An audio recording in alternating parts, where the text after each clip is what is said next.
Hey everybody, Shane here, and today I want to show you two methods that I've used lately to do logo transfers on headstocks. The first one is going to be a cheap, easy, free, even solution for you if you have a LaserJet printer in your house. The second one will get you a little bit better detail. You won't lose any sort of definition in the logo or anything like that, but you'll have to spend $8 to $10 for enough material to get a few dozen logos. Let's show you what we got working. The first thing that you want to do is use a laser printer to print your logo or whatever image you want to transfer, and then you want to print it as a mirror image of itself because this process is going to reverse it. Then you're going to apply a coat of acrylic polyurethane finish. I used Varathane water-based Ultimate Poly here, but I've also used the Minwax polyacrylic with some success.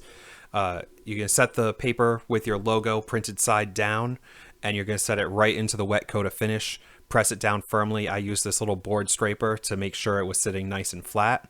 You're going to want to let this dry for at least an hour, but from what I've seen, even longer is better. Whatever the can of finish says is a full cure is probably best.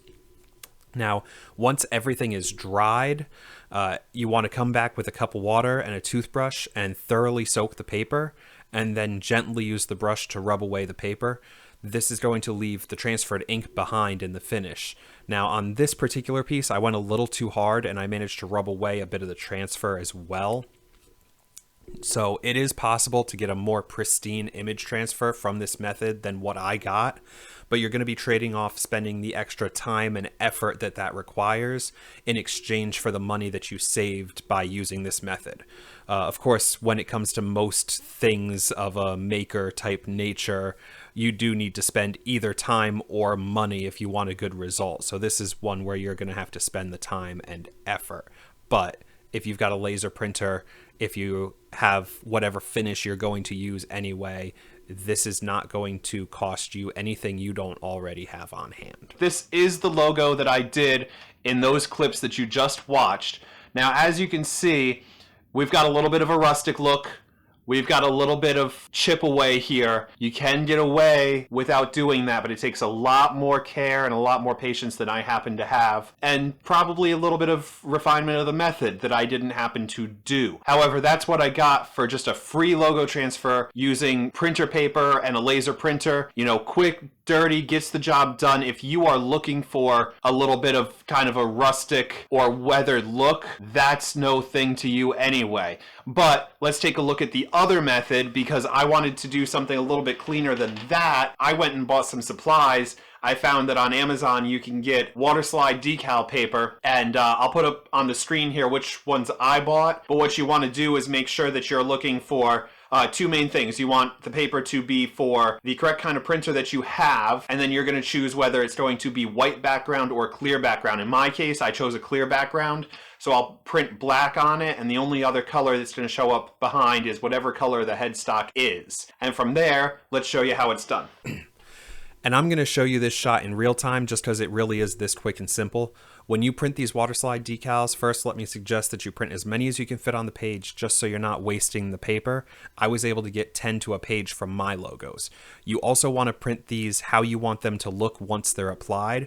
This process is not going to reverse your image, so you don't want to print it in reverse. It's also fair to note that the main struggle I had with this process was that my printer did not want to feed the waterslide paper properly from its paper tray, and I managed to crush a sheet of the paper before learning that I had to load it manually each time I print. Now, if it wasn't for that mistake, I would have managed to print 50 logos over the 5 sheets in the pack. And at $6.90 for the pack, that would come out to about 14 cents per logo, which is a price I can really get behind for custom headstock logos. Now, once you have them all printed, you let the ink dry. You just need to cut out one logo, let it soak in water for about a minute. And this is going to let the backing paper release from the decal itself, and then you can, as the name suggests, slide the decal right off the paper and onto its destination surface.